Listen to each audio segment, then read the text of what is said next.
സാത്താന്റെ പ്രലോഭനത്തിനുള്ള ഉപകരണങ്ങളൊക്കെ നമ്മൾ മനസ്സിലാക്കേണ്ടിയിരിക്കുന്നു. ഇതിന് ആസ്പദമായി ഒരു വചനം കൂടെ നമ്മുടെ മനസ്സിലേക്ക് കടന്നു വരുന്നത് വളരെ നന്നായിരിക്കും. അതിന് 1 പത്രോസിന്റെ ലേഖനം 5-ാം അധ്യായം 8-ാം വചനം കൂടിയാണ്. അവിടെ ഇങ്ങനെ നമുക്ക് എഴുതിയിരിക്കുന്നുണ്ട്, ജാഗ്രതയുള്ളവരായിരിക്കുക, സുബോധമുള്ളവരായിരിക്കുക. നിങ്ങളുടെ ശത്രുവായ പിശാച് അലറുന്ന സിംഹത്തെ പോലെ ആരെ വിഴുങ്ങേണ്ടു എന്ന് തിരിഞ്ഞ് ചുറ്റി നടക്കുന്നു എന്ന ഒരു ദൈവീയ തിരുവെഴുത്ത് നമുക്ക് അവിടെ കാണാൻ കഴിയും. അപ്പൊ നമുക്ക് മനസ്സിലാക്കേണ്ട ഒരു കാര്യം ഇതാണ്, പ്രിയമുള്ളവരെ, പ്രലോഭനം വെറും ഒരു ധാർമ്മിക പോരാട്ടമല്ല. പ്രലോഭനം വെറും ഒരു ധാർമ്മിക പോരാട്ടമല്ല, അതൊരു ആത്മീയ പോരാട്ടമാണ്. ഉൽപ്പത്തി പുസ്തകത്തിലെ 3-ാം അധ്യായവും അതുപോലെ തന്നെ മത്തായിയുടെ സുവിശേഷത്തിലെ 4-ാം അധ്യായവും ഈ വിഷയത്തിൽ പിശാചിന്റെ പ്രവൃത്തികളെ നമ്മൾ തിരിച്ചറിയേണ്ടത് വളരെ ആവശ്യമാണ്. നമുക്കറിയാം, മനുഷ്യരാശിയെയും അതുപോലെ തന്നെ ദൈവപുത്രനെ പോലും ആക്രമിക്കുവാൻ സാത്താൻ വളരെ തന്ത്രപരമായ തന്ത്രങ്ങളാണ് ഉപയോഗിക്കുന്നതെന്ന് നമുക്ക് കാണാൻ കഴിയും. എന്നാൽ ആദാമും ഹവ്വായും പിശാചിന്റെ പരീക്ഷയാൽ വീഴുമ്പോൾ ഇവിടെ പുതിയ നിയമത്തിൽ മത്തായിയുടെ സുവിശേഷം 4-ാം അധ്യായത്തിൽ യേശു വിജയിയായി നിൽക്കുന്ന ഒരു ചിത്രമാണ് നമുക്ക് കാണാൻ കഴിയുന്നത്. ഉൽപ്പത്തി പുസ്തകത്തിൽ 3-ാം അധ്യായത്തിൽ ആദാമും ഹവ്വായും പിശാചിന്റെ തന്ത്രങ്ങളാൽ പരാജയപ്പെടുമ്പോൾ മത്തായിയുടെ സുവിശേഷത്തിൽ 4-ാം അധ്യായത്തിൽ യേശു ക്രിസ്തു എന്താണ്? ഒരു വിജയിയായിട്ടാണ് കാണാൻ കഴിയുന്നത്. ഇവിടെ നമുക്ക് വളരെ വ്യക്തമായി പഠിപ്പിക്കുന്ന ഒരു ചിത്രം ഇതാണ് പ്രിയരെ. ഉൽപ്പത്തി പുസ്തകം 3-ാം അധ്യായം 1-ാം വചനത്തിൽ അവിടെ ഇങ്ങനെ പറയുന്ന ഒരു കാര്യമുണ്ട്. പിശാച് കടന്നു വന്നിട്ട് ആദം ഹവ്വ ദമ്പതികളോട് പറയുന്ന പദം വളരെ ശ്രദ്ധേയമാണ്. ഹവ്വായോട് പറയുന്നു, ദൈവം വാസ്തവമായി പറഞ്ഞോ. ഒരു വഞ്ചനയുടെ ആത്മാവാണ് അവിടെ പുറപ്പെടുവിക്കുന്നത്. നമുക്ക് മനസ്സിലാക്കാൻ കഴിയുന്ന ഒരു ചിത്രം ഇതാണ്. സർപ്പം കൂടുതൽ കൗശലപൂർവം പ്രവർത്തിച്ചു എന്നുള്ളതാണ്. അത് സ്ത്രീയോട് പറഞ്ഞത്, തോട്ടത്തിലെ ഒരു വൃക്ഷത്തിന്റെയും ഫലം നിങ്ങൾ തിന്നരുതെന്ന് ദൈവം വാസ്തവമായി പറഞ്ഞിട്ടുണ്ടോ എന്ന് ചോദിച്ചു. നോക്കണേ, അപ്പോൾ ഒരു വലിയ സംശയത്തിന്റെ വിത്ത് ഇവിടെ വിതയ്ക്കാൻ ഇടയായി എന്ന് നമുക്ക് മനസ്സിലാക്കാൻ കഴിയും. സംശയം എന്ന വിത്ത് വിതയ്ക്കുവാൻ തയ്യാറായി നിൽക്കുന്നു എന്നുള്ളത് ഇവിടെ നമുക്ക് മനസ്സിലാക്കി തരുന്ന ഒരു ചിത്രമാണ്. അപ്പൊ വളരെ കൗശലപൂർവമാണ് സാത്താൻ ഇവിടെ ഇടപെടുന്നത് എന്ന് നമുക്ക് മനസ്സിലാക്കാൻ കഴിയും. സാത്താൻ ഒരിക്കലും ദൈവവചനത്തെ നിഷേധിക്കുന്നില്ല. എന്നാൽ സാത്താൻ ചെയ്യുന്നത് എന്താണെന്നറിയാമോ? ഈ ദൈവിക വചനത്തെ വളച്ച് ഒടിക്കുക എന്നുള്ളതാണ്. മനസ്സിലാകുന്നുവല്ലോ? ഓക്കെ. അപ്പം ദൈവത്തിന്റെ നന്മയെ സംശയിക്കുമ്പോൾ, ദൈവത്തിന്റെ കൽപ്പനകളെ ചോദ്യം ചെയ്യുമ്പോൾ, വാസ്തവത്തിൽ നാം നമ്മുടെ സ്വന്തം വിവേകത്തിൽ ആശ്രയിക്കാൻ തുടങ്ങുന്നു എന്നുള്ളതാണ്. ഒരിക്കൽ കൂടെ ഞാൻ ഓർമ്മിപ്പിക്കട്ടെ, എല്ലാവരും ശ്രദ്ധിച്ച് കേൾക്കണമേ. ദൈവത്തിന്റെ നന്മയെ നമ്മൾ സംശയിക്കാൻ തുടങ്ങിയാൽ, ദൈവത്തിന്റെ കൽപ്പനകളെ നമ്മൾ ചോദ്യം ചെയ്യാൻ തുടങ്ങിയാൽ, വാസ്തവത്തിൽ എന്താ സംഭവിക്കാൻ പോകുന്നത്? നാം നമ്മുടെ സ്വന്തം വിവേകത്തിൽ ആശ്രയിച്ചു തുടങ്ങുകയാണ്. അപ്പൊ പാപം ചെയ്യാൻ പ്രലോഭിപ്പിക്കപ്പെടുന്ന ഒരു വിശ്വാസിയെ സംബന്ധിച്ചിടത്തോളം, ചെറുതായാലും വലുതായാലും ഒരു വിഷയമില്ല എന്ന ഇവിടെ പിശാച് തന്ത്രപൂർവം നമ്മുടെ മധ്യ സംസാരിക്കുന്നു എന്നുള്ളതാണ്. ചെറുതായാലും വലുതായാലും പാപം പാപമായിട്ടിരിക്കെ, അപ്പൊ പാപം ചെയ്യാൻ പ്രലോഭിപ്പിക്കുന്ന ഒരു തന്ത്രപൂർവമായ കൗശലപൂർവമായ വഞ്ചനപരമായ ഇടപെടലാണ് ഇവിടെ നമുക്ക് ഉൽപ്പത്തി പുസ്തകത്തിൽ 3-ാം അധ്യായത്തിൽ കാണാൻ കഴിയുന്നത്. അതേ പകർപ്പാണ് മത്തായിയുടെ സുവിശേഷം 4-ാം അധ്യായത്തിൽ നമുക്ക് കാണാൻ കഴിയും. പ്രിയമുള്ളവരെ, തിരുവചനത്തിന്റെ നടുവിൽ നമ്മൾ മനസ്സിലാക്കേണ്ടുന്ന ഒരു സത്യമുണ്ട്. ഈ ഉൽപ്പത്തി പുസ്തകം 3:5 എന്താണ് പറയുന്നത്? നിങ്ങൾ ദൈവത്തെ പോലെയാകും. അപ്പോൾ നമുക്ക് പഠിപ്പിക്കുന്ന ഒരു ചിത്രം ഇതാണ്. ദൈവത്തെ പോലെ ആകുമെന്ന് പറയുന്ന അഹങ്കാരത്തോടെയുള്ള ഒരു പ്രേരണയാണല്ലയോ ഇവിടെ നമുക്ക് നൽകി തരുന്നത്. വാസ്തവത്തിൽ ദൈവം നമുക്ക് മധ്യ നിലനിൽക്കെ ദൈവത്തെ പോലെ ആകാനുള്ള ആ ഒരു പ്രേരണ എന്താണ്? അഹങ്കാരത്തോടുള്ള പ്രേരണയാണ്. നമ്മൾ കഴിഞ്ഞ ദിവസം പഠിച്ചതുപോലെ ലൂസിഫർ ദൈവത്തിന്റെ ദൂതനാണ്, കെരൂബാണ്. ദൈവത്തിന്റെ സിംഹാസനത്തിൽ ശക്തവും ശ്രേഷ്ഠവുമായ നിലയിൽ വിളങ്ങിയ ഒരു ദൂതനായി മാറിയിരിക്കുമ്പോൾ, തന്റെ ഹൃദയത്തിനകത്തു നിന്ന് ഉത്ഭവിച്ച ഉത്ഭവത്തിന്റെ ഒരു കണി എന്ന നിലയിൽ അഹങ്കാരത്തിന്റെ വിത്ത് കാണാൻ കഴിഞ്ഞു. ആ അഹങ്കാരത്തെ തിരിച്ചറിഞ്ഞ ദൈവം തന്റെ സ്ഥാനത്ത് നിന്ന്, ദൈവിക പദവിയിൽ നിന്ന്, ദൈവിക സ്ഥാനത്ത് നിന്ന്, എന്ന് പറഞ്ഞാൽ പിശാചിന് ഒരുക്കിയിരിക്കുന്ന പദവിയിൽ നിന്ന്, സ്ഥാനത്ത് നിന്ന് അവനെ പുറത്താക്കാൻ ഇടയായി. ഹൃദയത്തിൽ നിന്നും ഉത്ഭവിക്കുന്ന ഉരുവാകുന്ന അഹങ്കാരത്തിന്റെ പ്രേരണയ്ക്ക് ശക്തമായ സാന്നിധ്യം പിശാചിന്റെ പക്കൽ നിന്നുണ്ട് എന്ന് ഇവിടെ വ്യക്തമാക്കിയാണ്. ആ ചോദ്യം നിങ്ങൾ ശ്രദ്ധിച്ചു പോ. നിങ്ങൾ ദൈവത്തെ പോലെ ആകുമെന്ന് പറയുമ്പോൾ നമ്മുടെ കണ്ണുകളെ തുറക്കുമെന്നും ദൈവത്തെ പോലെ ആകുമെന്നും ഒക്കെ പറയുന്ന ഇമ്പമേറിയ വാക്കിന്റെ നടുവിൽ ആദമ ദമ്പതികൾ പരീക്ഷിക്കപ്പെട്ടെങ്കിൽ, ഇവിടെ യേശു ക്രിസ്തു വാസ്തവത്തിൽ പരീക്ഷിക്കപ്പെടാൻ തയ്യാറായെങ്കിലും ആ പരീക്ഷയിൽ അതിജീവിച്ചത് ദൈവത്തിന്റെ ശക്തിയാലും വചനത്താലുമാണെന്ന് ഇവിടെ വ്യക്തമാക്കിയ. ഓക്കെ പ്രിയമുള്ളവരെ, അഹങ്കാരമാണ് സകല പാപങ്ങളുടെയും മൂല കാരണം. ദൈവം നമുക്ക് സ്വാതന്ത്ര്യം നൽകിയിരിക്കുന്നു, ദൈവം നമുക്ക് നിയന്ത്രണം നൽകിയിരിക്കുന്നു. എന്നാൽ സ്വാതന്ത്ര്യവും ദൈവിക നിയന്ത്രണവും ഉള്ളപ്പോൾ തന്നെ നമ്മുടെ ബലഹീനതയെ മുതലെടുത്തുകൊണ്ട്, നമ്മുടെ ആഗ്രഹങ്ങളെയും താല്പര്യങ്ങളെയും മുതലെടുത്തുകൊണ്ട് ഇന്നും ഹൃദയങ്ങളിൽ മന്ത്രിക്കുന്ന മറ്റൊരു ശക്തിയുണ്ട്. അത് മറ്റൊന്നുമല്ല, പിശാചിന്റെ ശക്തി എന്ന് ഇവിടെ വ്യക്തമാക്കിയ. അഹങ്കാരം നമ്മെ ദൈവത്തെ ആവശ്യമില്ലെന്ന് വിശ്വസിപ്പിക്കുകയാണ്. അഹങ്കാരം നമ്മെ ദൈവത്തെ ആവശ്യമില്ല എന്ന് വിശ്വസിപ്പിക്കുന്നു. നമ്മളെ സ്വയം ഉയർത്തുവാനുള്ള ഒരു ഘടകമായി മാറുകയാണ്. ലൂസിഫറിൽ അതാണ് സംഭവിച്ചത്. ഇപ്പം തിരുവഴുത്ത് നമ്മൾ പഠിക്കുമ്പോൾ മത്തായി സുവിശേഷത്തിൽ 4-ാം അധ്യായത്തിൽ 4, 7, 10 വചനങ്ങൾ അവിടെ തിരുവഴുത്തിൽ എഴുതിയിരിക്കുന്നു എന്നൊരു പദമാണ് കാണിക്കുന്നത്. ഒന്നുകൂടെ ഞാൻ ഓർമ്മിപ്പിച്ച് പറയാം. 4-ാം അധ്യായം 4-ാം വചനത്തിൽ പറയുന്നു, മനുഷ്യൻ അപ്പം കൊണ്ട് മാത്രമല്ല ജീവിക്കുന്നത് എന്ന് എഴുതിയിരിക്കുന്നു. ഓക്കെ, 7-ാം വചനത്തിൽ പറയുന്നു, നിന്റെ ദൈവമായ കർത്താവിനെ പരീക്ഷിക്കരുത് എന്ന് എഴുതിയിരിക്കുന്നു. 10-ാം വചനത്തിൽ പറയുന്നു, സാത്താനെ എന്നെ വിട്ടു പോക, നിന്റെ ദൈവമായ കർത്താവിനെ നമസ്കരിച്ച് അവനെ മാത്രമേ ആരാധിക്കാവൂ എന്ന് എഴുതിയിരിക്കുന്നു. അപ്പൊ യേശു ക്രിസ്തുവിന് പരീക്ഷകൻ ചോദിക്കുന്ന ചോദ്യത്തിന് തിരുവഴുത്തിലൂടെ മറുപടി കൊടുക്കുന്നു എന്നുള്ളതാണ് നമുക്ക് മനസ്സിലാക്കാൻ കഴിയും. അപ്പൊ പിശാചിന്റെ പരീക്ഷകളെ ജയിക്കുവാൻ നമ്മുടെ ഹൃദയത്തിൽ അത്യന്തമായി ആവശ്യമായ ഒന്നാണ് ദൈവത്തിന്റെ വചനം. എത്ര പേർക്ക് ആമേൻ സ്തോത്രം ചെയ്യാൻ കഴിയും? ഹലോ, വിശുദ്ധ കാര്യങ്ങളോട് ഒരിക്കലും ദൈവത്തിന് സ്തോത്രം ചെയ്താണ്. അതുകൊണ്ട് ദൈവത്തിന്റെ മക്കളെ, നമുക്ക് വളരെയധികം ആവശ്യമായ ഒന്നാണ് എന്ത്? ദൈവത്തിന്റെ വചനം. ആ വചനം നമ്മുടെ ഹൃദയത്തിൽ സംഗ്രഹിക്കണം. പരീക്ഷകളും പ്രലോഭനങ്ങളും വരുമ്പോൾ അതിജീവിക്കുവാൻ ഈ വചനം നമുക്ക് വളരെ ഉപോത്ബലകമായി മാറും. നമ്മളത് മനസ്സിലാക്കി. നാം വിശക്കുമ്പോഴും ദുർബലരായിരിക്കുമ്പോഴും ഒറ്റയ്ക്കിരിക്കുമ്പോഴുമാണ് പരീക്ഷകൾ കൂടുതൽ കടന്നു വരുന്നത്. യേശു പിതാവിനെ വിശ്വസിപ്പാനിടയായി. അതുകൊണ്ട് തന്റെ ജീവിതത്തിൽ വിജയം ആരംഭിക്കുവാനിടയായി. പ്രിയമുള്ളവരെ, നാം തിരിച്ചറിയണം, ദൈവവചനത്തെ വിലമതിക്കുന്ന ഒരു ഹൃദയം, ദൈവവചനത്തെ വിലമതിക്കുന്ന ഒരു ഹൃദയം നമ്മളിൽ ഉണ്ടാകണം. നമ്മുടെ സൃഷ്ടിതാവായ ദൈവത്തെ ആരാധിച്ചു തുടങ്ങണം. യേശു ക്രിസ്തു മുഖാന്തരം ദൈവത്തിന്റെ സന്നിധിയിലേക്ക് കടന്നു വന്ന് അവന്റെ നാമത്തിലുള്ള ആഴമേറിയ അറിവും പരിജ്ഞാനവും വിവേകവും നാം പ്രാപിക്കണമെന്ന് ഈ തിരുവഴുത്ത് നമ്മളെ ഓർമ്മിപ്പിക്കും. അപ്പോൾ ജീവിതത്തിൽ ആത്മീയ യുദ്ധം എല്ലായ്പ്പോഴും ഉണ്ട്. ഈ യുദ്ധത്തിൽ ജയിച്ചേ മതിയാകുള്ളൂ. ഇവിടെ തിരുവഴുത്ത് പഠിക്കുമ്പോൾ നമുക്ക് മനസ്സിലാക്കാൻ കഴിയുന്ന ഒരു സത്യമുണ്ട്. നമ്മുടെ ജീവിതത്തിൽ നേരിടുന്ന പരീക്ഷകൾ സഹിക്കാൻ കഴിയുന്ന പരീക്ഷകളാണ്. മനുഷ്യർക്ക് നടപ്പല്ലാത്ത ഒരു പരീക്ഷയും നമുക്ക് നേരിടുകയില്ലെന്ന് തിരിച്ചറിയുക. ദൈവം വിശ്വസ്തനാണ്. ഓക്കെ, ദൈവം നമുക്ക് നൽകുന്ന പരീക്ഷകൾ നമുക്ക് സഹിക്കാൻ കഴിയുന്നതാണ്. ഇവിടെ തിരുവഴുത്ത് പഠിക്കുമ്പോൾ നമുക്കത് മനസ്സിലാക്കാൻ കഴിയും. ദൈവം വിശ്വസ്തനാണ്. 1 കൊരിന്ത്യർ ലേഖനം 10-ാം അധ്യായം 13-ാം വചനം അത് പറയുക. അതുകൊണ്ട് തീർച്ചയായും ജീവിതത്തിൽ നേരിടുന്ന ഏതു പരീക്ഷകളുടെ നടുവിലും പ്രലോഭനങ്ങളുടെ നടുവിലും നമുക്ക് ജയിക്കാൻ കഴിയും.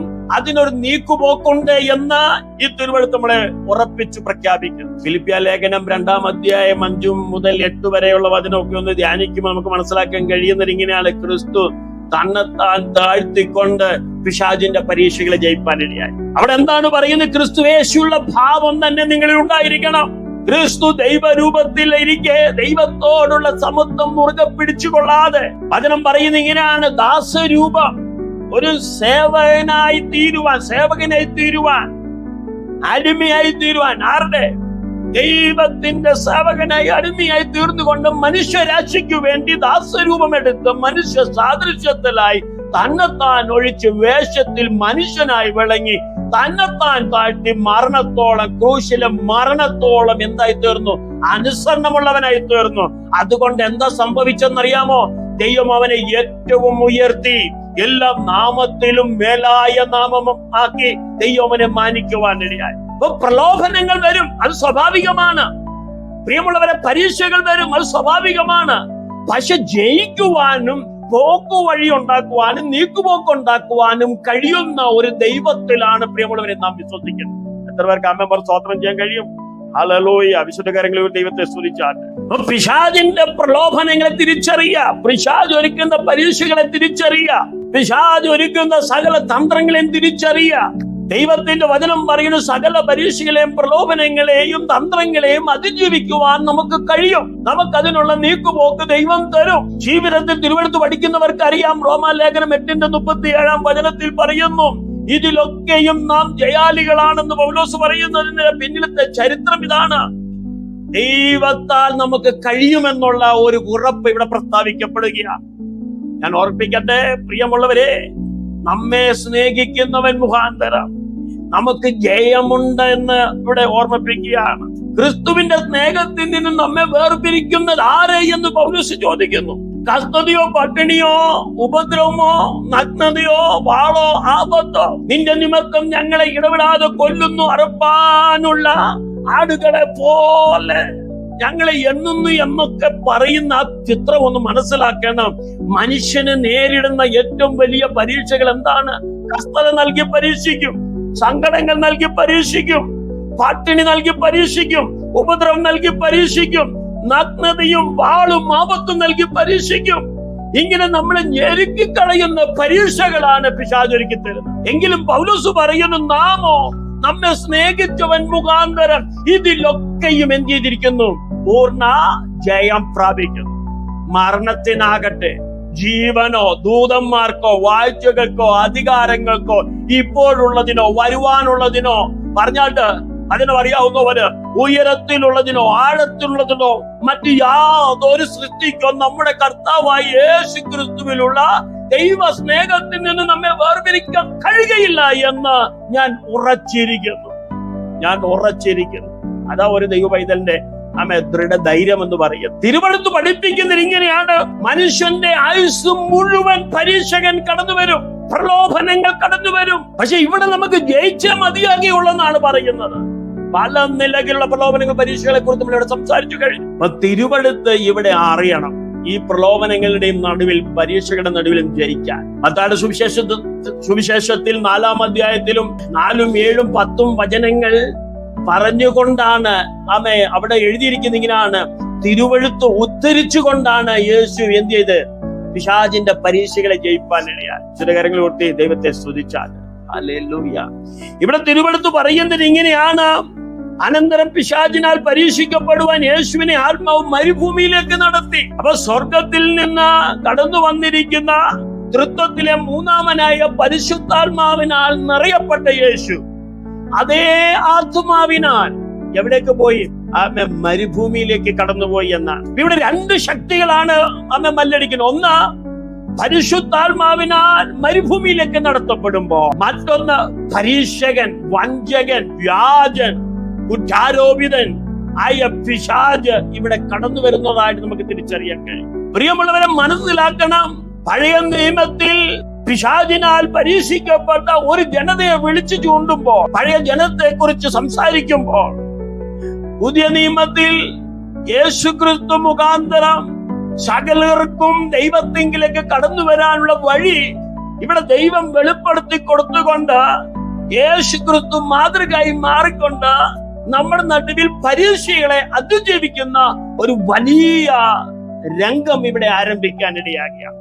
പഴയ നിയമത്തിൽ എവിടെയെല്ലാം പരീക്ഷകൾ നേരിട്ടിട്ടുണ്ടോ അവിടെയെല്ലാം മനുഷ്യർ പരീക്ഷിക്കപ്പെട്ട സ്ഥിതിക്ക്, പരാജയപ്പെട്ട സ്ഥിതിക്ക്, പിന്നെ യേശുക്രിസ്തുവിലൂടെ വിജയം യേശു പ്രാപിച്ചെടുത്തതുപോലെ നമുക്കും വിജയം നേടാൻ കഴിയുമെന്ന് ഇവിടെ ഉറപ്പിച്ചു തരികയാണ്. പിശാചിനാൽ തന്ത്രപൂർവം അല്ലെങ്കിൽ കൗശലപൂർവം ഹവ്വായെ വഞ്ചിച്ചുവെങ്കിൽ അതേ പകർപ്പോടുകൂടെ, അതേ ശക്തിയോടുകൂടെ വഞ്ചകനും ദൂഷകനുമായ വ്യാജത്തിന്റെ ആത്മാവായ പിശാച് യേശുക്രിസ്തുവിനെ പരീക്ഷിക്കുവാൻ കടന്നു വന്നിരിക്കുന്നു എന്നാണ് ഇവിടെ നമുക്ക് കാണാൻ കഴിയുന്നത്. വാസ്തവത്തിൽ പരിശുദ്ധാത്മാവിന്റെ പ്രവർത്തികളെ അല്ലെങ്കിൽ പരിശുദ്ധാത്മാവ് ചെയ്യാൻ പോകുന്ന കാര്യങ്ങളെ കുറിച്ചൊന്നും പിശാചിന് അറിയത്തില്ല എങ്കിൽ പോലും സാഹചര്യങ്ങളെ പിശാചിന് ശരിക്കും മനസ്സിലാക്കും. എന്ന് പറഞ്ഞു കഴിഞ്ഞാൽ മത്തായി സുവിശേഷം 3-ാം അധ്യായത്തിൽ സ്നാനക്കടവിലേക്ക് യേശു കടന്നു വരുന്നതും യോഹന്നാൻ സ്നാപകനാൽ സ്നാനമേൽക്കുന്നതും സ്വർഗം തുറക്കുന്നതും പരിശുദ്ധാത്മാവ് വരുന്നതും ഇത് എല്ലാം മറുവശത്ത് നിന്നുകൊണ്ട് ആര് കാണുകയാണ്? പിശാച് കാണുകയാണ്. അപ്പോൾ പിശാച് സാഹചര്യങ്ങളെ കണ്ടു, എന്തൊക്കെ അവിടെ സംഭവിച്ചു എന്നുള്ളത് തനിക്ക് മനസ്സിലാകുന്നില്ലെങ്കിൽ പോലും സാഹചര്യങ്ങൾ തനിക്ക് മനസ്സിലായി ഇവിടെ ദൈവത്തിന്റെ ഇടപെടലുകൾ നടക്കുന്നു എന്നുള്ളത്. അതുകൊണ്ട് 4-ാം അധ്യായത്തിലേക്ക് വരുമ്പോൾ ദൈവം തന്നെ തന്റെ ആത്മാവിനാൽ മരുഭൂമിയിലേക്ക് നടത്തിയെന്നാണ് തിരുവചനം നമ്മളെ പഠിപ്പിക്കുന്നത്. കാരണം ഇവിടെയെല്ലാം വിജയിക്കുവാൻ കഴിയുമെന്ന് ഉള്ള ഒരു ചിത്രം ഇവിടെ പരിശുദ്ധാത്മാവ് കാണിച്ചു കൊടുക്കുകയാണ് യേശുക്രിസ്തുവിലൂടെ. ഞാൻ ഇവിടെ ഓർമ്മിപ്പിക്കാനിരിക്കുന്ന ചിത്രം ഇതാണ്, ചിന്ത ഇതാണ്. ദൈവം നമ്മളെ പരീക്ഷിക്കും. ദൈവത്തിന്റെ ആത്മാവ് ശൂന്യതയിലേക്ക് നയിക്കും.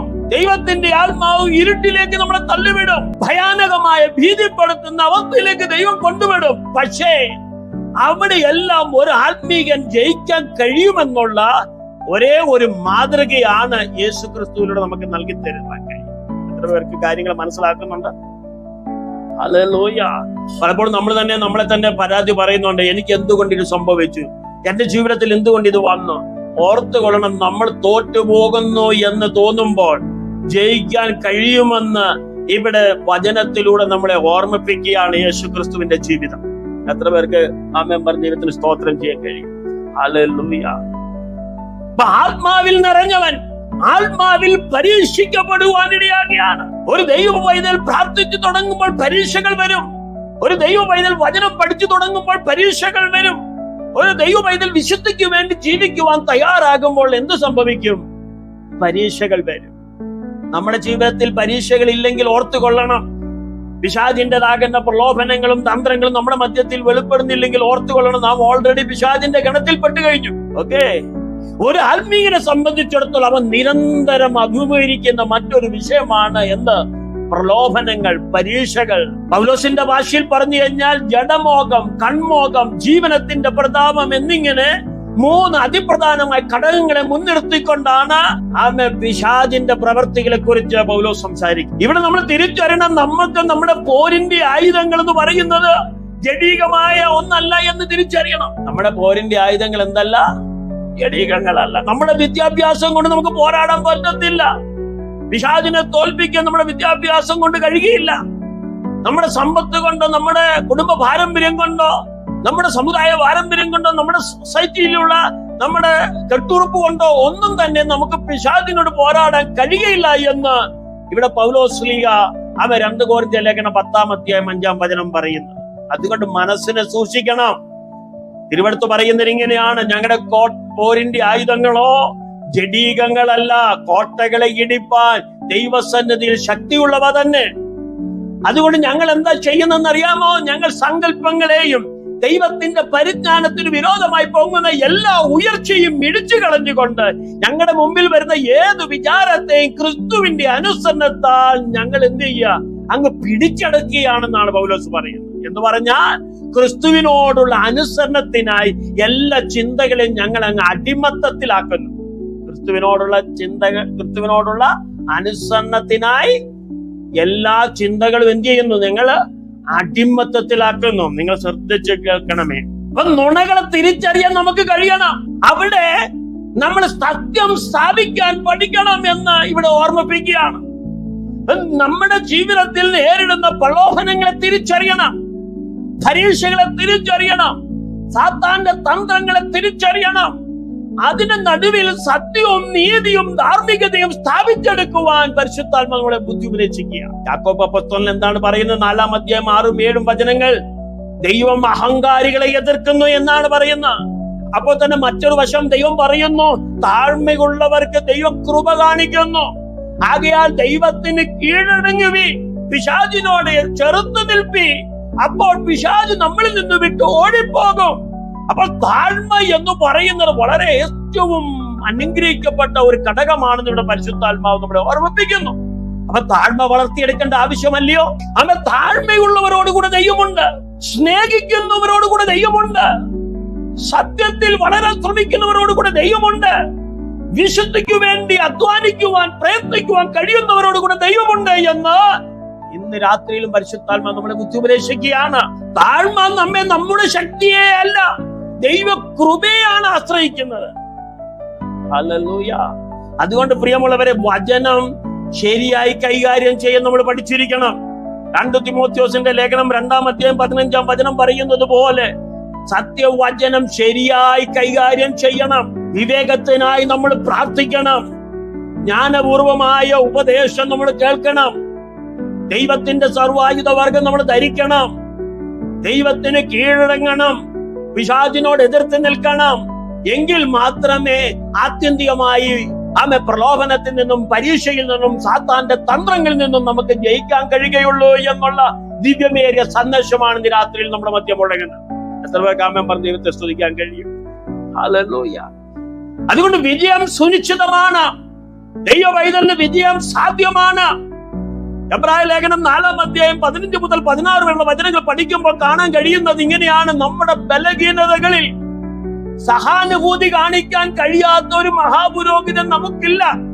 അതുകൊണ്ട് നമുക്ക് നമ്മുടെ ആത്മവിശ്വാസത്തോടെ ദൈവത്തിന്റെ കൃപാസനത്തിലേക്ക് ഏത് നിമിഷവും കടന്നു വരാം. ഹലോ, ചില കാര്യങ്ങളോട് ദൈവത്തിന് സ്തോത്രം ചെയ്താണ്. ഹല്ലേലൂയ.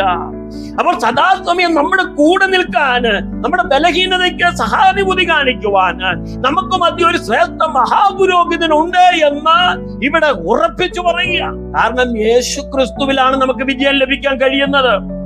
യേശു ക്രിസ്തു ലോകത്തിൽ ജയിച്ചിരിക്കാൻ, പുനരുത്ഥാനത്തിന്റെ ശക്തിയോട് ഉയർത്തിയിരുന്നേറ്റിരിക്കാൻ, സാത്താനോട് എതിർത്ത് നിൽക്കുവാൻ നമുക്ക് ആവശ്യമായ ശക്തിയും ജ്ഞാനവും നൽകേണ്ടത് യേശു ക്രിസ്തു മുഖാന്തരം പിതാവിങ്കിൽ നിന്നുള്ള അനുഗ്രഹത്തിലൂടെയാണ്. ഓക്കെ, നമ്മളത് മനസ്സിലാക്കണം. പ്രലോഭനങ്ങൾ പലപ്പോഴും നമ്മുടെ ഹൃദയത്തിൽ മന്ത്രിച്ചു കൊണ്ടിരിക്കും. പക്ഷേ നമ്മൾ ഉറക്കെ പ്രഖ്യാപിക്കണം, ദൈവവചനം ഇത് പറയുന്നു. അതെ, സത്യം ഇടിമുഴക്കം പോലെ മുഴങ്ങണം. എത്ര പേർക്ക് ആമേൻ പറഞ്ഞ് ദൈവത്തെ സ്തുതിക്കാൻ കഴിയും? Hallelujah, hallelujah, hallelujah. അപ്പോൾ പിശാചിനാൽ പരീക്ഷിക്കപ്പെടുവാൻ ഇവിടെ എന്താണ് സംഭവിച്ചിരിക്കുന്നത്? യേശുവിനെ ആത്മാവ് മരുഭൂമിയിലേക്ക് നടത്തിയെന്നാണ്. ഈ വേദവചനം പഠിക്കുമ്പോൾ മത്തായി 4:1 മർക്കോസ് 1:12 ലൂക്കോസിന്റെ സുവിശേഷം 4:1 ഈ സുവിശേഷകന്മാർ വ്യത്യസ്ത രീതിയിലാണ് പറയുന്നത്. മർക്കോസ് 4:1 ഇങ്ങനെ പറയുന്നു, പിശാചിനാൽ പരീക്ഷിക്കപ്പെടുവാൻ യേശുവിനെ ആത്മാവ് മരുഭൂമിയിലേക്ക് നടത്തി. മർക്കോസിന്റെ സുവിശേഷം വരുമ്പോൾ 1:12 ഉടനെ ആത്മാവ് അവനെ മരുഭൂമിയിലേക്ക് അയച്ചു. ലൂക്കോസിന്റെ സുവിശേഷം വരുമ്പോൾ 4-ാം അധ്യായം 1-ാം വചനം എന്താണ് പറയുന്നത്? പ്രിയമുള്ളവരെ, യേശു പരിശുദ്ധാത്മാവ് നിറഞ്ഞവനായി യോർദാൻ വിട്ടുപോയി ആത്മാവ് അവനെ മരുഭൂമിയിലേക്ക് നടത്തി എന്നാണ്. അപ്പൊ ഇവിടെ നമുക്ക് പഠിപ്പിക്കുന്ന ഒരു ചിന്ത ഇതാണ്, ആത്മാവിനാൽ നയിക്കപ്പെട്ടു, ആത്മാവ് അയച്ചു. അപ്പോൾ ഈ തിരിച്ചറിയേണ്ട ഒരു സന്ദേശം ഇതാണ്. ഇത് വളരെ അടിയന്തരമായ ഒരു കാര്യമാണ്. യേശു കർത്താവ് പരീക്ഷിക്കപ്പെട്ടേ മതിയാകിയുള്ളൂ. അതിന് പരിശുദ്ധാത്മാവ് ശക്തിയോടെ മുന്നോട്ട് തള്ളിവിടുകയാണ് ചെയ്തത്. പരിശുദ്ധാത്മാവിനെ അയക്കുകയാണ് ചെയ്തത്. പരിശുദ്ധാത്മാവ് പിശാചൊരുക്കുന്ന പരീക്ഷകളിലേക്ക് തള്ളിവിടുകയാണ് ചെയ്തത്. നോക്കണേ, എന്തിനാന്നറിയാമോ? മനുഷ്യർക്ക് പരീക്ഷകൾ നേരിടുമെന്നും മനുഷ്യർക്ക് ഉപദ്രവങ്ങളും വെല്ലുവിളികളും അടിച്ചമർത്തലും ഇല്ലായ്മപ്പെടുത്തലും ഒറ്റപ്പെടുത്തലും ഒക്കെ നേരിടുമെന്നുള്ള ഒരു ചിത്രം ഇവിടെ കാണിച്ചു തരികയാണ്. അതിന്റെ നടുവിൽ എങ്ങനെ ജയിക്കണമെന്ന് ശക്തമായി ഇവിടെ യേശു ക്രിസ്തു തന്റെ ജീവിതത്തിലൂടെ കാണിക്കുകയാണ്. അതുകൊണ്ടാണ് വചനം പറയുന്നത്, ആത്മാവ് അവനെ എന്ത് ചെയ്തു? നിർബന്ധിച്ച് ശക്തിയോടെ എന്ത് ചെയ്യുകയാണ്? മരുഭൂമിയിലേക്ക് നയിച്ചു എന്നുള്ളതാണ്. കാര്യങ്ങൾ നിങ്ങൾക്ക് മനസ്സിലാകുന്നുവല്ലോ. അപ്പൊ യേശു മനസ്സോടെ എന്ത് ചെയ്തു? അനുസരിച്ചു. ശത്രുവുമായിട്ടുള്ള ബുദ്ധിമുട്ടുകളിലേക്ക്, ഏറ്റുമുട്ടലുകളിലേക്ക് അവൻ മനസ്സോടെ തയ്യാറാകാനിടയായി. അതാണ് നമ്മൾ മനസ്സിലാക്കേണ്ടത്. അയ്യോ, എനിക്ക് കഷ്ടത വേണ്ട, എനിക്ക് രോഗം വേണ്ട, എനിക്ക് പ്രലോഭനങ്ങൾ വേണ്ട, പരീക്ഷകൾ വേണ്ട, ഉപദ്രവം വേണ്ട, സാമ്പത്തിക നഷ്ടം വേണ്ട, എനിക്ക് തകർച്ച കാണാൻ വയ്യ, എനിക്ക് വേർപാട് കാണാൻ വയ്യ എന്നൊന്നും നമുക്ക് പറഞ്ഞു മാറി നിൽക്കാൻ പറ്റത്തില്ല. കാരണം ഈ ലോകം പിശാചിന്റെ അധീനതയിലാണ്. ഏതു നിമിഷവും വേർപാട് വരും. ഏതു നിമിഷവും ഉയർന്നവൻ താഴ്ന്നവനായി മാറും. ഏത് നിമിഷവും സാമ്പത്തികം തകരാറിലാകാം, ഏത് നിമിഷം കുടുംബത്തിൽ പ്രശ്നങ്ങൾ ഉണ്ടാകാം, ഏത് നിമിഷം തലമുറയ്ക്കകത്ത് പ്രയാസമുണ്ടാകാം. അതുകൊണ്ട് ഒന്നിനു പുറകെ പരീക്ഷകൻ സദാസമയം മനുഷ്യനോട് വാദിച്ചുകൊണ്ടിരിക്കും. അതുകൊണ്ട് യേശു മനസ്സോടെ ഈ പരീക്ഷയിലേക്ക് തയ്യാറാകുകയാണ്, ഈ വെല്ലുവിളിക്ക് വേണ്ടി തയ്യാറാകുകയാണ്, ഈ ഭീഷണിയുടെ നടുവിലേക്ക് തയ്യാറാകുകയാണ്, ഈ ചോദ്യത്തിന്റെ നടുവിലേക്ക് കടന്നു വരികയാണ്. പക്ഷെ അതിനെല്ലാം യേശു കർത്താവ് എന്താണ് ചെയ്തെന്നറിയാമോ? ആമേൻ, വചനം കൊണ്ട് മറുപടി കൊടുത്തു എന്നാണ്. തിരുവെടുത്ത് പഠിക്കുമ്പോൾ നമുക്ക് മനസ്സിലാക്കേണ്ട കാര്യം ഇതാണ്: പിശാചിനും വചനം അറിയാമെന്നുള്ളത്. പക്ഷെ പിശാചു വചനം അറിയാമെങ്കിലും താൻ വളച്ചൊടിച്ച് സംശയം സൃഷ്ടിച്ചുകൊണ്ട് വളരെ കുതന്ത്രമായി തന്ത്രപൂർവമായിട്ടാണ് ആളുകളുടെ ഇടയിൽ പ്രവർത്തിക്കുന്നത്. എന്നാൽ അതിന് തിരിച്ചറിയുവാനുള്ള ഒരു വിവേകവും ജ്ഞാനം നമുക്ക് ഓരോരുത്തർക്കും ഉണ്ടാകണമെന്ന് യേശു ക്രിസ്തുവിലൂടെ നമ്മളെ പഠിപ്പിക്കുക. യേശു ക്രിസ്തു അത് വളരെ മനസ്സിലാക്കിയെടുത്തു. എന്നാൽ പഴയ നിയമത്തിലെ ഹവ്വായിക്ക് സാത്താന്റെ തന്ത്രങ്ങളെ മനസ്സിലാക്കാൻ കഴിയാത്തത് കൊണ്ട് സാത്താന്റെ ശക്തിയാൽ ഹവ്വായി തന്റെ കുടുംബവും പരീക്ഷിക്കപ്പെട്ടു എന്നാണ് തിരുവെടുത്ത് പഠിപ്പിക്കുന്നത്. അത് നിമിത്തമാണല്ലോ ഇന്നും മനുഷ്യവർഗം പാപത്തിന്റെ അധീനതയിൽ കിടക്കുന്നത്. അതുകൊണ്ട് ഒരു തിരിച്ചുവരവ് ഉണ്ടാകണം, ഒരു പുനരുത്ഥാനം ഉണ്ടാകണം, ഒരു പുനഃസ്ഥാപനം ഉണ്ടാകണം, ഒരു വീണ്ടെടുപ്പ് ഉണ്ടാകണം. ദൈവത്തിന് അതിന് കഴിയുമെന്ന് തെളിയിച്ചുകൊണ്ട് യേശു ക്രിസ്തുവിനെ നമ്മുടെ മധ്യ അയച്ചിരിക്കുകയാണ്. അതുകൊണ്ട് മനസ്സോടെ പിശാചിന്റെ പരീക്ഷകളെയും വെല്ലുവിളികളെയും തന്ത്രങ്ങളെയും ഫേസ് ചെയ്യുവാൻ ആര് തയ്യാറായി? ഇവിടെ യേശു തയ്യാറായി. എത്ര പേർക്ക് ആമേൻ പറഞ്ഞ് ദൈവത്തിന് നന്ദി പറയാൻ കഴിയും? അതുകൊണ്ട് രോഗമില്ലാത്ത ഒരു ജീവിതമല്ല ഇവിടെ. ഇവിടെ രോഗം വരും, ഇവിടെ സാമ്പത്തിക ബുദ്ധിമുട്ട് വരും, ഇവിടെ ഒറ്റപ്പെടുത്തൽ വരും, ഇവിടെ അടിച്ചമർത്തുന്ന ശക്തികൾ ഉണ്ടാകും. മരണത്തിന്റെ ശക്തി വ്യാപരിക്കും, ഇല്ലായ്മയുടെ ശക്തി വ്യാപരിക്കും, ശൂന്യതയുടെ ശക്തി വ്യാപരിക്കും. എന്നാൽ അവിടെയെല്ലാം ഒരു വ്യക്തി, ഒരു ആത്മീകൻ ജയിക്കണമെന്നുള്ള ശക്തമേറിയ ഒരു ഊന്നലാണ് പരിശുദ്ധാത്മാവ് ഇവിടെ നമുക്ക് നൽകുവാനിടയാകും. കാര്യങ്ങൾ മനസ്സിലാകുന്ന ഞാൻ വിശ്വസിക്കുന്നു. തിരുവെടുത്ത് പഠിക്കുന്നത് ഇങ്ങനെയാണ്: ആത്മാവ് അവനെ എന്ത് ചെയ്തു? മരുഭൂമിയിലേക്ക് അയച്ചു. ദൈവം നിർബന്ധിച്ചയച്ചു, ദൈവം മനസ്സോടെ അയച്ചു, ദൈവം ഹൃദയം തുറന്ന് യേശുവിനെ മുന്നോട്ട് നിർത്തുവാനിടയായി. കാരണം മനുഷ്യന് പിശാചിനെ ജയിക്കാൻ കഴിയുമെന്ന് ഇവിടെ തെളിയിച്ചു കൊടുക്കുകയാണ്. 100% പൂർണ്ണ മനുഷ്യനായി നിന്നുകൊണ്ട് യേശു പിശാചിന്റെ ശക്തിയെയും പ്രവൃത്തികളെയും തന്ത്രങ്ങളെയും വാക്കുകളെയും പോരുകളെയും പോരാട്ടങ്ങളെയും ജയിക്കുവാൻ കഴിയുമെന്ന് തെളിയിച്ചു കൊടുക്കുകയാണ്. നമ്മളത് മനസ്സിലാക്കണം. ഇന്നത്തെ കള്ളപ്രവാചകന്മാർ പറയുന്ന പോലെ ഹാലലിയ പോരാട്ടമുണ്ട് എന്ന് പറഞ്ഞ് നമ്മളെ ഭീഷണിപ്പെടുത്തുകയല്ല. ഏതുവിധേനും പോരാട്ടത്തെ ഞങ്ങൾ സ്വീകരിക്കുമെന്ന് പറയാനുള്ള ധൈര്യം നമുക്ക് ഓരോരുത്തരുടെയും ഉള്ളിൽ ഉണ്ടാകണം. അയ്യോ, എനിക്ക് പോരാട്ടമാണ്, എനിക്ക് പ്രയാസം ഉണ്ടാകുന്നു, എനിക്ക് ഭാവിയിൽ വലിയ ദോഷമുണ്ടാകുന്നു, സന്തോഷത്തോടെ ഫേസ് ചെയ്യണം. പക്ഷെ അവിടെ വിജയം നമുക്കാണ്. നമ്മുടെ കൂടെ നിൽക്കുന്ന ദൈവത്തിന്റെ സാന്നിധ്യത്താലും ശക്തിയാലും വിജയം നമുക്കുണ്ടെന്നുള്ള ഒരു ധൈര്യവും ഉറപ്പും നമുക്കുണ്ടാകണം. കാരണം ദൈവം നമുക്ക് അനുകൂലമെങ്കിൽ പ്രതികൂലമാണ്. പറഞ്ഞു ദൈവത്തിന് സ്തോത്രം ചെയ്യാൻ കഴിയും. പഴയ നിയമത്തിൽ ഇസ്രായേൽ മക്കൾ മരുഭൂമിയിൽ 40 വർഷമാണ് പരീക്ഷിക്കപ്പെട്ടത്. 40 വർഷം അവർ പരാജയപ്പെടുകയാണ്. അതുകൊണ്ട് ദൈവം തന്നെ തീരുമാനിച്ചു, യേശു ക്രിസ്തുവിലൂടെ ഒരു വിജയം പുതിയ നിയമ ജനതയ്ക്ക് കാണിച്ചു കൊടുക്കണം. വചനം പറയുന്നത് ഇങ്ങനെയാണ്: 40 ദിവസം യേശു പരീക്ഷിക്കപ്പെട്ടു, പക്ഷെ 40 ദിവസവും അവൻ വിജയിച്ചു എന്നുള്ളതാണ്. യേശു ക്രിസ്തുവിലൂടെ ഒരു വിജയം ഈ കാലഘട്ടത്തിലുള്ള സകല ജനത്തിന്റെ മേലും ഉണ്ട് എന്ന് തെളിയിച്ചുകൊണ്ട് സകല പരീക്ഷകളെയും പ്രലോഭനങ്ങളെയും വെല്ലുവിളികളെയും അതിജീവിക്കുന്ന ഒരു ചിത്രമാണ്, ഒരു ചരിത്രമാണ് യേശു ക്രിസ്തുവിലൂടെ നമുക്ക് കാണാൻ കഴിയും. തിരുവെടുത്ത് പഠിക്കുന്ന ദൈവമക്കൾക്കറിയാം, ആത്മാവ് നമ്മെ മരുഭൂമിയിൽ ഒരിക്കലും ഉപേക്ഷിക്കുന്നില്ല. ദൈവത്തിന്റെ ആത്മാവ് നമ്മളെ ഒരിക്കലും മരുഭൂമിയിൽ എന്ത് ചെയ്യുന്നില്ല? തള്ളിക്കളയുന്നില്ല. യേശു ആത്മാവ് നിറഞ്ഞവനായി അവൻ മരുഭൂമിയിലേക്ക് പോയെങ്കിൽ അതേ ആത്മാവിനാലും ശക്തിയാലും അവൻ എന്ത് ചെയ്തു? അവൻ പുറത്തു വന്നു എന്നുള്ളതാണ്. അപ്പം മരുഭൂമിയിൽ എന്തുണ്ട്? വിജയമുണ്ട്. ശൂന്യ സ്ഥലത്ത് എന്തുണ്ട്? വിജയമുണ്ട്. അപകടത്തിലും വിജയമുണ്ട്, രോഗത്തിൽ വിജയമുണ്ട്, സാമ്പത്തിക പ്രയാസത്തിനടുവിൽ വിജയമുണ്ട്, ആത്മീയമായി നമ്മൾ ക്ഷീണിച്ചു പോയി എന്ന് തോന്നുമ്പോഴും വിജയമുണ്ട്. വിജയമാണ് നമ്മുടെ ജീവിതത്തിന്റെ ആത്യന്തികമായ ഘടകം. അത് യേശു ക്രിസ്തുവിൽ നടക്കുമെന്നും സാധ്യമാകുമെന്നുള്ള ഒരു ശക്തമായ ഊന്നലാണ് ഇവിടെ തിരുവഴുത്ത് നമുക്ക് നൽകുന്നത്. എന്തിനാണ് നമ്മൾ ഭാരപ്പെടുന്നത്? ഇപ്പോഴും നമ്മുടെ ജീവിതത്തിലെ അവസ്ഥകളെ നമ്മൾ നമ്മളെ തന്നെ നോക്കി ദുഃഖിക്കാതെ, പരിതപിക്കാതെ, വിഷമിക്കാതെ അതിനെ അതിജീവിക്കാൻ കഴിയുമെന്നുള്ള ദൃഢധൈര്യവും വിശ്വാസം നമ്മുടെ ഉള്ളിൽ വർദ്ധിച്ചു വരണം. ദൈവ സാന്നിധ്യത്തിന്റെ നിറവിൽ അത് കഴിയുമെന്ന് നാം തിരിച്ചറിയുക. വചനത്തിൽ വിശ്വസിക്കുക. വചനം പറയുന്നു, എന്റെ ദൈവത്താൽ ഞാൻ സകലതും കഴിയും, എന്റെ ദൈവത്താൽ ഞാൻ മതിൽ ചാടിക്കടക്കും. കാലാളോടുകൂടി ഓടിയിട്ട് ക്ഷീണിച്ചു പോയാൽ കുതിരപ്പടകളോട് എങ്ങനെ മത്സരിച്ചോടും? അല്ല, യോർദാന്റെ വൻകാട്ടിൽ ഞാൻ എന്ത് ചെയ്യുമെന്ന് ചോദിക്കുമ്പോഴും പറയണം, എനിക്ക് കഴിയും. പിശാചിന്റെ പരീക്ഷകളെ ജയിക്കാൻ എനിക്ക് കഴിയും. പ്രലോഭനങ്ങളെയും വെല്ലുവിളികളെയും തന്ത്രങ്ങളെയും ജയിക്കുവാൻ എനിക്ക് കഴിയുമെന്ന് ശക്തമായി പറയാൻ കഴിയണം. എത്ര പേർക്ക് ആമേൻ പറഞ്ഞ് ശക്തിയോടെ മുന്നോട്ട് പോകാൻ കഴിയും? അപ്പൊ ഇവിടെ ആത്മാവ് മരുഭൂമിയിലേക്ക് നടത്തി എന്ന് പറയുമ്പോൾ അതൊരിക്കലും പൈശാചിക ആത്മാവല്ല, ദിവ്യാത്മാവാണ്, പരിശുദ്ധാത്മാവാണ്.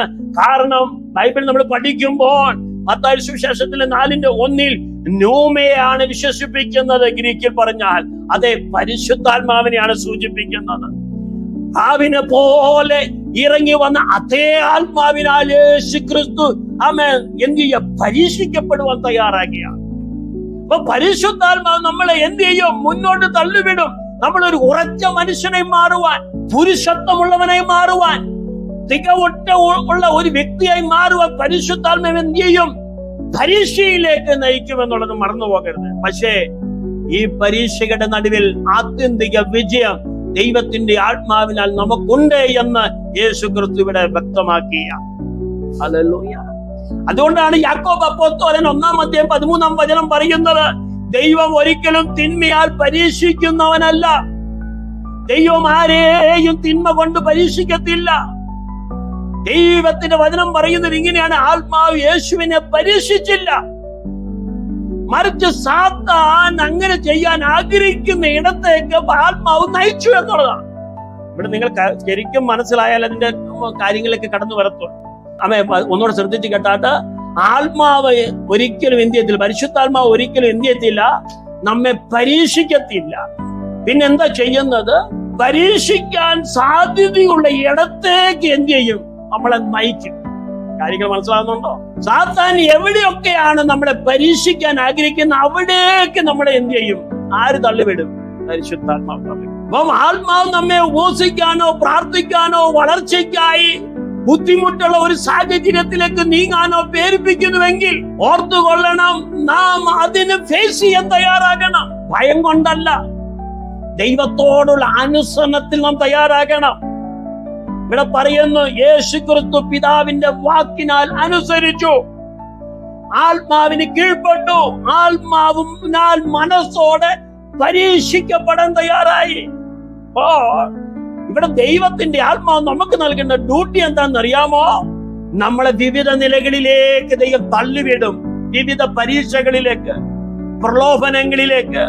പക്ഷെ ഓർത്തുകൊള്ളണം, ഞാൻ ഓർമ്മിപ്പിച്ചതുപോലെ ദൈവത്തിന്റെ പുത്രനായ യേശുക്രിസ്തുവിനാൽ നാം ആത്യന്തികമായ വിജയം നേടുമെന്നുള്ളതിൽ നാം മറന്നു പോകരുത്. അപ്പോൾ ആത്മാവെന്ന് പറയുന്ന, പരിശുദ്ധാത്മാവെന്ന് പറയുന്ന, ദിവ്യാത്മാവെന്ന് പറയുന്ന, ദൈവാത്മാവെന്ന് പറയുന്ന ആത്മാവ് ഒരിക്കലും പരീക്ഷിക്കത്തില്ല. പക്ഷെ പരീക്ഷിക്കപ്പെടാൻ സാധ്യതയുള്ള മേഖലയിലേക്ക് നമ്മളെ എന്ത് ചെയ്യും? ഗൈഡൻസ് ചെയ്യും, നയിക്കും, ലീഡ് ചെയ്യും എന്നുള്ളത് മനസ്സിലാക്കണം. കാര്യങ്ങൾ മനസ്സിലാകുന്ന ഞാൻ വിശ്വസിക്കുന്നു. അപ്പം തിരിച്ചറിയണം, ഉപവസിച്ചാൽ, പ്രാർത്ഥിച്ചാൽ, ദൈവവചനം വായിച്ചാൽ അവിടെ പരീക്ഷിക്കപ്പെടും എന്നുള്ളത് ദൈവത്തിന്റെ ആത്മാവിനറിയാം. അതുകൊണ്ട് എത്രത്തോളം ഉപവസിക്കുമോ അത്രത്തോളം പരീക്ഷകനും കൂടെ വരും. എത്രത്തോളം പ്രാർത്ഥിക്കാൻ തയ്യാറാകുമോ അത്രത്തോളം പരീക്ഷകൻ കൂടെ വരും. എത്രത്തോളം വേദവചന ധ്യാനത്തിനൊക്കെ തയ്യാറാകുന്നു അപ്പോഴൊക്കെ പരീക്ഷകൻ കൂടെ വരും. പക്ഷെ അവിടെ എനിക്കും നിങ്ങൾക്കും ജയിക്കാൻ കഴിയുന്നുണ്ടോ എന്നുള്ളതാണ്. പക്ഷെ നമ്മൾ ഒരിക്കലും ഭയം കൊണ്ടാകരുത്. ദൈവത്തിന്റെ അനുസരണത്തിൽ നിന്ന് വേണം നാം എന്ത് ചെയ്യാൻ? പിശാചിന്റെ പ്രവൃത്തികളെ മനസ്സിലാക്കുവാനും ആ തന്ത്രങ്ങളിൽ നിന്ന് നമുക്ക് ജയിപ്പാൻ കഴിയേണ്ടതുമെന്ന് നാം തിരിച്ചറിയണം. ചില കാര്യങ്ങളെ കുറിച്ച് ഒരിക്കൽ ദൈവത്തിൽ നന്ദി പറഞ്ഞാൽ ഒരു കാര്യം ദൈവമക്കൾ മനസ്സിലാക്കണം, സാത്താന് പരിശുദ്ധാത്മാവിനെ കാണാനോ നിയന്ത്രിക്കാനോ കഴിയുകയില്ല. സാത്താന് പരിശുദ്ധാത്മാവിനെ കാണാനോ നിയന്ത്രിക്കാനോ കഴിയല്ല. ദൈവം അനുവദിക്കുന്നിടത്ത് സാഹചര്യം നിരീക്ഷിക്കാനും പ്രവർത്തിക്കാനും മാത്രമേ ആർക്ക് കഴിയുള്ളൂ? സാത്താന് കഴിയുകയുള്ളൂ. സാത്താൻ സർവജ്ഞനോ സർവവ്യാപിയോ സർവശക്തനോ അല്ല എന്നുള്ളത് നമ്മൾ മനസ്സിലാക്കണം. പക്ഷേ ഇവിടെ ദൈവത്തിന്റെ ചലനങ്ങളെ സൂക്ഷ്മമായിട്ട് എന്ത് ചെയ്യും? ആര് നിരീക്ഷിക്കും? സാത്താൻ നിരീക്ഷിക്കും. യേശു സ്നാനമേറ്റപ്പോൾ ആത്മാവ് ഇറങ്ങി വന്നു, പിതാവ് സംസാരിച്ചു. ദൈവികമായ ഒന്നിന്റെ തുടക്കമായി സാത്താൻ ഇതിനെ എന്ത് ചെയ്തിരിക്കുന്നു? തിരിച്ചറിഞ്ഞിരിക്കുന്നു എന്നുള്ളതാണ്. അതുകൊണ്ട് യേശു ദുർബലനായിരുന്ന സമയത്ത് ആര് കടന്നു വന്നു? പരീക്ഷകൻ കടന്നു വന്നു, സാത്താൻ കടന്നു വന്നു, വഞ്ചകൻ കടന്നു വന്നു, കുറ്റാരോപി കടന്നു വന്നു, ദൂഷകൻ കടന്നു വന്നു. പക്ഷേ ആ ഉപവാസത്തിന്റെ നടുവിലും 40 ദിവസം യേശു ജയിച്ചോ എന്നുള്ളതാണ്. ഹല്ലേലൂയ. അപ്പോൾ ഈ ഉപവാസത്തിന്റെ നടുവിലും പരീക്ഷകൻ കടന്നു വന്നു. പരീക്ഷിക്കുമ്പോഴും ദൈവത്തിന്റെ മേൽനോട്ടത്തിലായിരുന്നു ആര്? യേശു എന്നുള്ളത് മറന്നു പോകരുത്. എത്ര പേർക്ക് ആമേൻ ദൈവത്തിന് സ്തോത്രം ചെയ്യാൻ കഴിയും? പ്രിയമുള്ളവരെ, നാം ഉപവസിച്ചു തുടങ്ങുമ്പോൾ നാം ദൈവത്തിന്റെ മേൽനോട്ടത്തിലാണ്. നാം പ്രാർത്ഥിച്ചു തുടങ്ങുമ്പോൾ ദൈവത്തിന്റെ മേൽനോട്ടത്തിലാണ്. നാം സാഹചര്യങ്ങളെ ഫേസ് ചെയ്യുമ്പോഴെല്ലാം ദൈവത്തിന്റെ മേൽനോട്ടത്തിലാണ്. കാരണം നമ്മുടെ ബലഹീനതയ്ക്ക് തുണ നിൽക്കുവാൻ, നമ്മൾ പരീക്ഷിക്കപ്പെടുമ്പോഴും നമ്മളെ സഹായിക്കുവാൻ, താങ്ങായി, തണലായി, തുണയായി, കൂടെ ഇരിക്കുവാൻ യേശു ക്രിസ്തു ഉണ്ടെന്നുള്ള ധൈര്യം നമുക്ക് ദൈവം നൽകിക്കൊണ്ടിരിക്കുകയാണ്. ഇതാണ് യേശു ക്രിസ്തു പറയുന്നത്, ഞാൻ ലോകത്തെ ജയിച്ചിരിക്കുന്നു. ഹല്ലേലൂയ. പച്ച മരത്തോട് ഇങ്ങനെ ചെയ്യാമെങ്കിൽ ഉണങ്ങിയ മരത്തോട് എത്രയധികം എന്നൊക്കെ യേശു പറയുന്നതിന്റെ കാര്യം എന്താണ്? യേശു ഒരു ദൈവമായിരിക്കെ, ദൈവപുത്രനായിരിക്കെ, താൻ ഒരു മനുഷ്യനായി അവതരിച്ചുവെങ്കിലും തന്റെ ജീവിതത്തിൽ നേരിട്ട പരീക്ഷകൾ എത്രയോ വളരെ വലുതാണ്. കഷ്ടതകളും വേദനകളും മുറിപ്പാടുകളും ഉപദ്രവങ്ങളൊക്കെ എത്ര വലുതാണ്.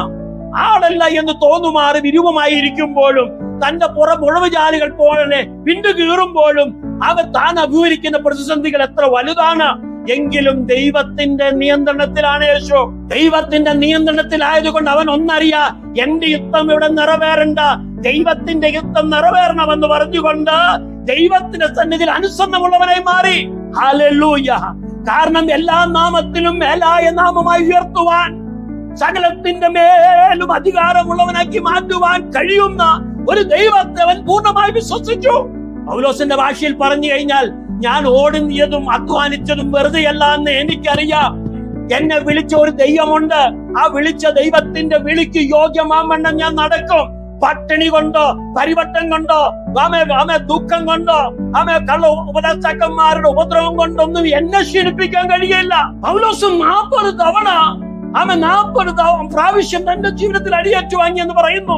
എത്രയോ തവണകൾ മരണത്തെ അഭിമുഖീകരിച്ചു എന്ന് പറയുന്നു. അപ്പൊ ഈ ജീവിതത്തിന് നടുവിൽ നേരിടുന്ന ഈ പരീക്ഷകളിലെല്ലാം ആരും ജയിച്ചോ?